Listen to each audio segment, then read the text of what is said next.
So the effects of the very long election campaign are just starting to kick in, and some of them are a little bit unexpected. One thing that hasn't happened is that the government has not been forced into caretaker mode, during which it has to consult the opposition about everything that it does. That won't happen in spite of the opposition's demands and pleas until Parliament rises for the last time. So there's a bit of a reprieve for Julia Gillard and her embattled colleagues to do something, anything, to rehabilitate themselves with the electorate. But one thing that has happened is that the Broadcasting Act has kicked in pre-election regulations.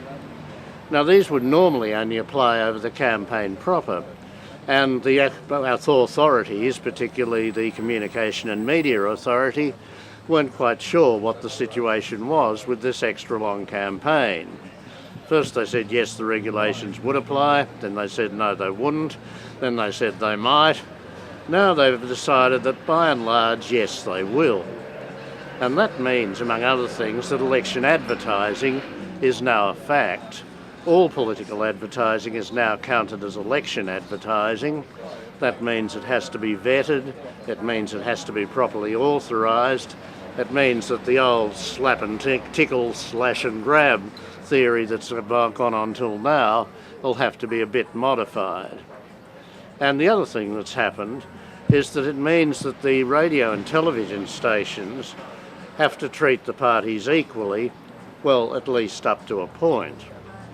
If they offer one side free time, then they've got to offer the other the same privilege. And this, of course, will apply to the ABC and SBS, the public broadcasters, but it's strictly optional whether the commercials offer any free time at all. And the usual practice is not to, because they don't want to give the Labor Party anything approaching an even break. And, of course, the idea of balance does not apply to normal broadcasters. There is no compulsion on Alan Jones or Ray Hadley or Andrew Bolt or any of the other mad right-wing shock jocks to apply any kind of even-handed policy at all.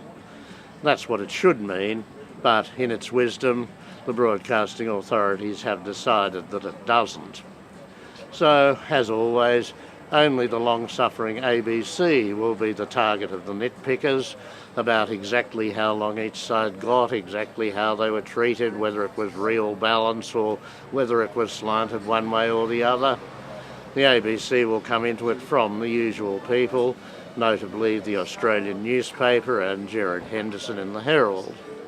The commercials will go on their own merry way, which is, of course, just how Tony Abbott likes it.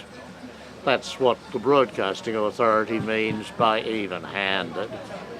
In their bloody dreams. I'm Mungo McCullum.